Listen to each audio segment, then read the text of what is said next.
Ayan po mga kalingap natin. Ito na po tayo sa pangalawang beneficiary ni Ruel of Malalag. So ayan, yung isang bigas na ibigay na po natin kay nanay yung may sakit kanina. So ngayon, ayan, punta naman po tayo sa pangalawang beneficiary ni Ruel. Ayan, si Kuya Brooks naman po ang nagdala ng bigas.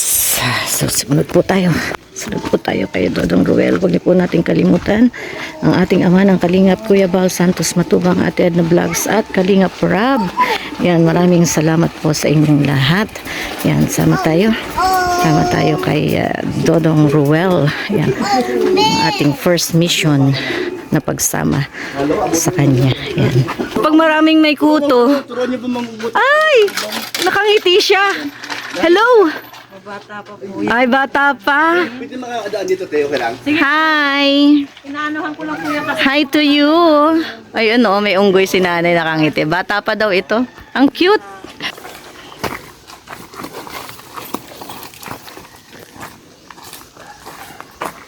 So, talagang sulok-sulukan po ng ang mga beneficiary ni Ruel. At talagang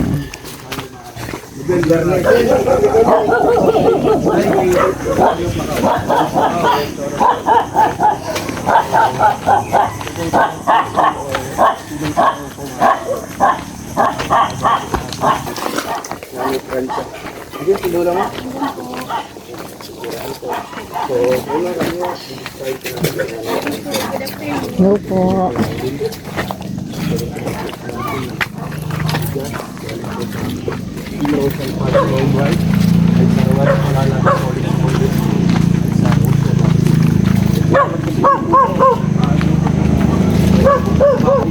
Ayan ang bahay ni Nanay Francia. Ay grabe, sobrang liit ng bahay ni Anay. Yung mga beneficiary ni Nanay. Maglaba.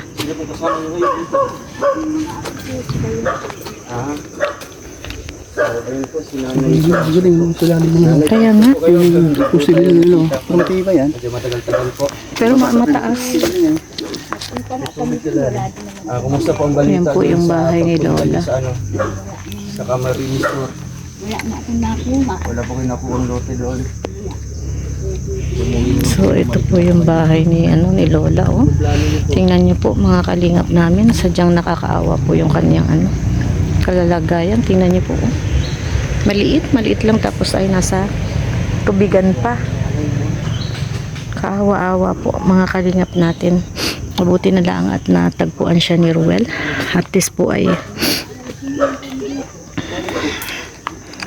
yan.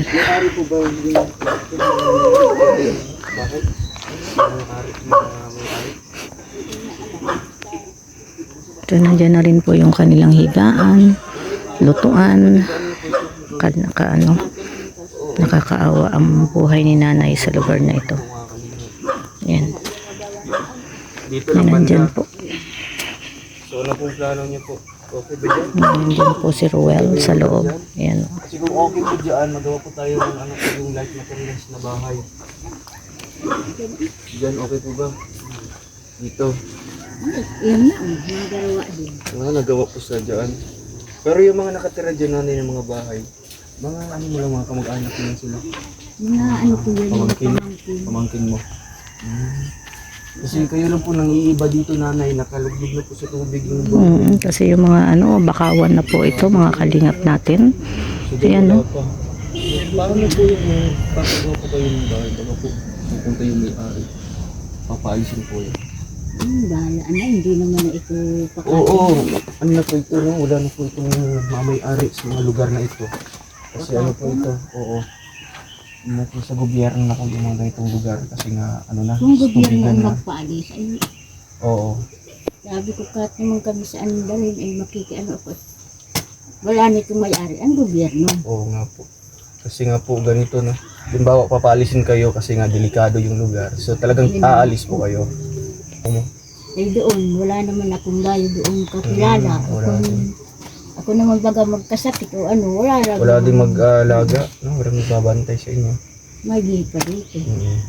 So sige na lang po nanay, dyan na lang po. No, magawa po tayo dyan ng ng simpleng bahay lang, yung light materials. Siyempre nanay, po, yung medyo mataas din. Taas yung kako. Yung mataas lang, yung may mga poste-poste lang. Para at least paano kung tataas yung tubig dito. Di po maabutan. Si Paring. Si nanay. Ay, Nana-Amparo. Ay, nakilala mo sila? Kilala ko yan eh. Noon pa. Pupunta din dito. Hindi. Magkakilala kami matagal na yan. Matagal na. Practice po, para sa talaga ng video ng nanay. Hindi sobra po mga kalingap. Yung kaya po sa pasimula ng kanilang bahay. Simulan po natin magawa dito. Yung anak niya lang po yung gagawa dito mga kalingap. Para simulan ng tulungan. So ayan mga kalingap namin at ayan, bibigay na rin ng konting panggastos pa si Ruel. Talaga pong may bigay. So ayan mga kalingap namin, dito na lang daw po magpapatayo si nanay ng bahay. Dito na lang daw kasi wala daw pong nakuha doon sa ano. Tapos sabi ni nanay mahirap din daw doon at wala daw siyang kakilala. Saan doon? Doon sa pinapahanap na lugar na malilipatan. Dito na komportable sila. Mas komportable siya dito kasi nga at least daw nandito may mga kapitbahay doon. Siyempre bagong lugar. Wala siyang kakilala. Ano siya dito? So malamang hanap buhay nila siguro. Ano hanap Hindi ko buhay? hindi pa nabanggit ni ano. Ano siya? Isa lang daw dyan? Isa lang daw. Kaya ang sabi ni Ruel, dito na lang po kahit lahat materials. Kaya lang dapat mataas din. Para Dito siya. pwede na. Sa taas ng konti. Matapag. Kaya nga po. Sabi na, di mas nabuti ng tubig. Kasi tubig alap yan. Kaya nga pa high tide na mataas na yung tubig. Hindi naman naabot ito yan. Nandiyan na nga. Kaya lang, pag ang panahon minsan babago. Yun ang problema doon yung biglaan na kala mo ay hanggang doon lang. Pero sobrang taas. Tingnan mo. Para gumawa niya. Ganun. Saka nakatayo talaga siya. Tayo siya. Malaki yung poste pati yung mga kahoy. Kahoy na poste. So yan. Kalingap namin, tapos na po tayo sa pangatlong beneficiary ni Ruel of Malalag. So ayan, pauwi na po tayo at meron pa rin po kaming pupuntahan hindi lang natin alam kung sa syempre sabay tayo sa Agos, go lang po tayo.